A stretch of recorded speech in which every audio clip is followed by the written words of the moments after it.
comment ça va? Mais pourquoi j'ai le visage aussi gonflé ce matin? Peut-être parce que j'ai mangé des ramen instantanés à 3 h du matin.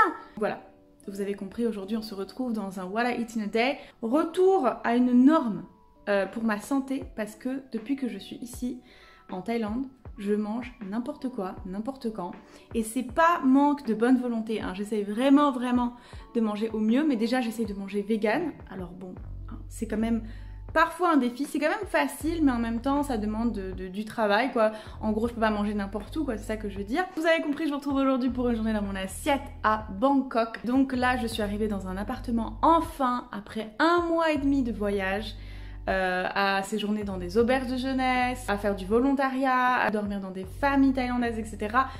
Et à avoir aucune intimité et pas de cuisine, et donc à manger ce que je peux, et pas forcément sain, puisque ici bah, ils mettent beaucoup de sel, beaucoup de glutamate, l'horreur, beaucoup de sucre, même si tu demandes pas de sucre, on dirait ils essayent quand même de cacher du sucre quelque part. Et aussi beaucoup de choses sont frits, les légumes, les nouilles, voilà, la street food c'est souvent frit, donc c'est relou.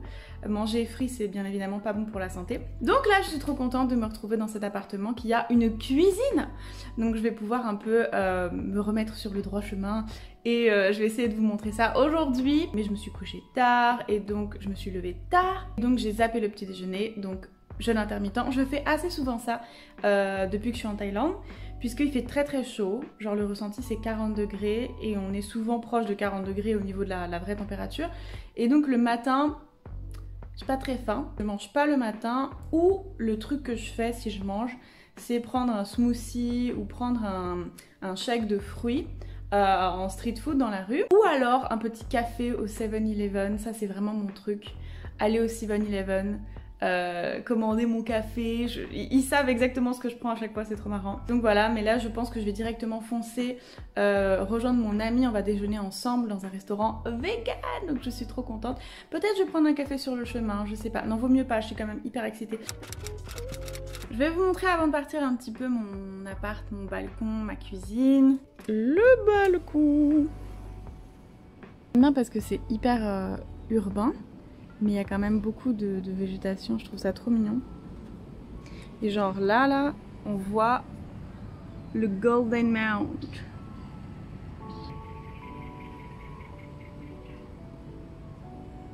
Donc je vais vous montrer ma petite cuisine très minimaliste, hein, voilà. Donc micro-ondes, bouilloire, plaque, frigo, voilà.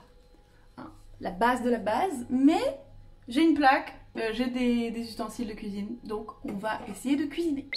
Et voilà les gars, je suis prête, j'ai fait ma petite queue de cheval, j'ai ma petite banane avec dedans mon gel désinfectant pour les mains. J'ai mis du déo 3 fois, de la crème solaire 3 fois. Et ça me saoule parce que là mes cheveux deviennent vraiment longs et tout. J'aime bien les porter et détacher.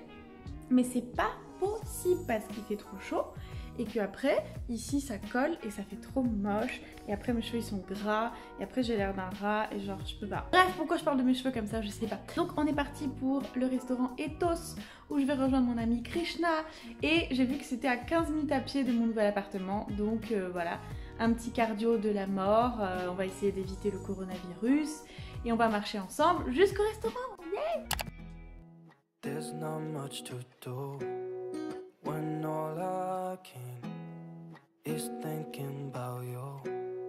Not doing well, don't know where you are, 'cause you're not here. En fait, c'est genre pas du tout loin de chez moi, donc je suis trop contente. Parce que avant, où je faisais du volontariat, c'était vers Khao San. Et là, mon appartement, il est vers Grand Palace, donc pas loin de Khao San, mais je pensais pas que c'était aussi proche. Donc c'est cool, parce que je connais.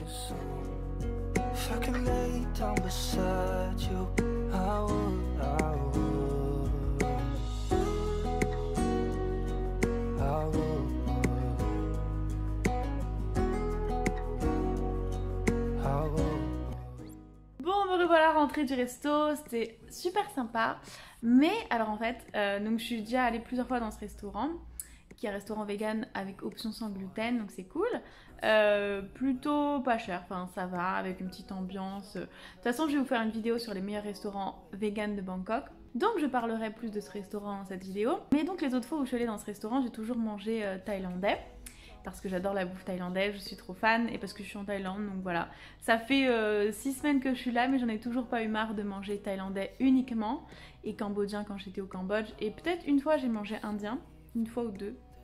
Ouais. Mais c'est tout, jamais mangé français, européen, western food, non non non.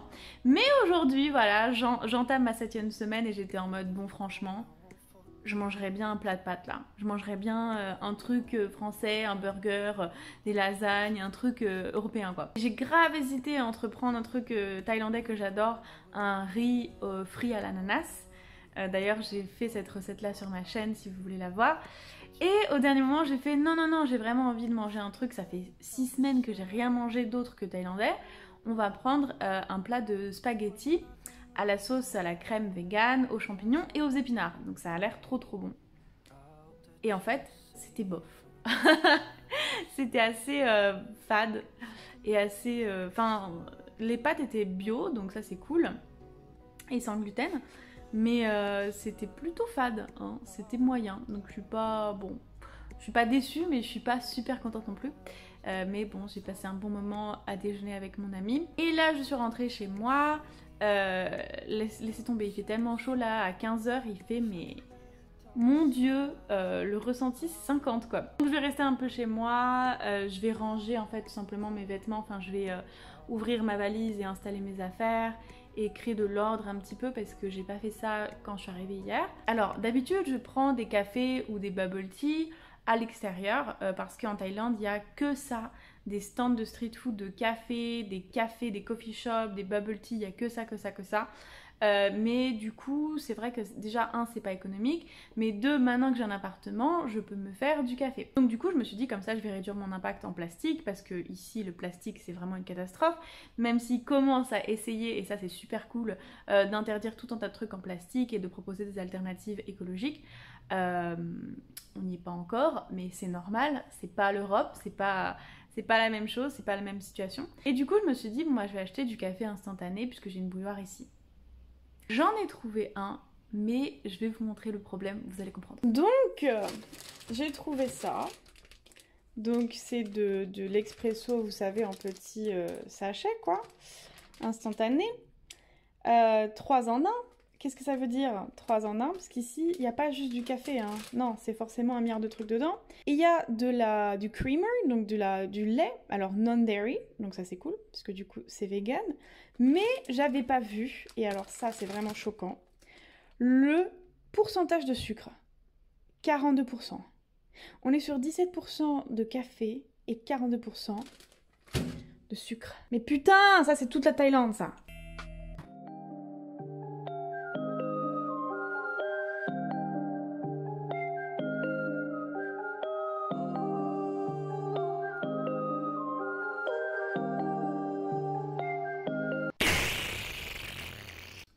Les gars, bon désolé la lumière est pas ouf le soir chez moi, je pense que c'est la meilleure luminosité qu'on peut avoir, donc voilà, du coup je suis ressortie cet après-midi pour retrouver mon ami qui apparemment voulait m'offrir quelque chose, me faire découvrir un truc indien, donc c'est trop chou. On a pris le thé ensemble et on a discuté. Et maintenant je suis rentrée, il est 19h. Et donc oui, je vais vous montrer ce que mon ami Krishna m'a ramené de je sais pas où d'ailleurs, on va voir ensemble. alors, qu'est-ce que c'est que ça? Oh, j'adore ça. Alors ça c'est vraiment trop bon, c'est des petits crackers, très croustillants, très bons, c'est genre des snacks à base de maïs, de farine de maïs je crois. Alors ça je sais que c'est de la sauce à base de coriandre, la sauce indienne. Ça c'est de la sauce je crois pimentée ou sucrée, je sais pas trop. Et ça, surprise, c'est... Ouh, ça a l'air trop bon, je sais pas comment ça s'appelle. Pakora ou un truc comme ça. Oh my god, je suis trop contente. Vous savez, c'est un peu comme des samosas et c'est trop bon, c'est à l'intérieur des lentilles et tout. Je suis trop contente. Donc je vais manger ça maintenant. Et je pense que j'aurai faim plus tard. Je sais pas trop où je vais manger ce soir, ce que je vais faire. Mais en tout cas, je vais me faire ce petit goûter, enfin goûter, il est 19h, cette entrée indienne pour ce soir. Et je vous retrouve la prochaine fois que je mange. Les gars, vous allez trop vous foutre de ma gueule là, mais je viens de commander chez Foodpanda. Foodpanda, pour ceux qui savent pas, c'est l'équivalent de Uber Eats ici. Je sais pas, j'ai trop la flemme de ressortir là, je suis KO. Donc voilà, j'ai commandé un truc super simple, du riz vapeur avec des légumes et du tofu. En fait, ce qui est bien ici, c'est que sur Foodpanda, on peut commander de la street food. Donc c'est grave stylé, je trouve, parce que la street food, c'est dans la rue, donc on se dit, bon, bah, on pourrait pas forcément se faire livrer de la street food, mais si. Mais après, quand je me rappelle que ce matin, j'ai commencé la vidéo en disant, on va cuisiner, j'ai une cuisine... J'ai un peu envie de me foutre de ma propre gueule, mais bon, voilà, c'est un fail. Je suis KO, je suis vraiment fatiguée là, je sais pas pourquoi. Mais du coup, je vais attendre mon livreur et manger ça ce soir. Mais franchement, j'ai grave envie de me rattraper et je pense que je vais vous filmer un autre What I Eat in a Day. Avec, déjà je vais vous montrer comment je commande mon café à 7-Eleven ou à un autre stand de bubble tea ou de café dans la rue. Et je vais essayer donc de cuisiner la prochaine fois que je filme un What I Eat in a Day. Et aussi vous montrer comment je commande moi en tant que vegan ma street food dans la rue. Donc voilà, ça c'est le programme du prochain What I Eat in a Day. Puisque franchement aujourd'hui je trouve que c'est pas hyper intéressant, mais à la fois c'est juste ma journée. Donc je vous montre juste ce que je mange. Mais j'aimerais bien voilà, vous montrer d'autres types de journées dans mon assiette à Bangkok. Donc voilà, ma bouffe est arrivée. Je fais tout avec vous, regardez. C'est du riz. Et voici mes légumes. Ouh, ça a l'air bon. Légumes avec du tofu. Miam, miam, miam. Et voilà les gars, mon repas de ce soir.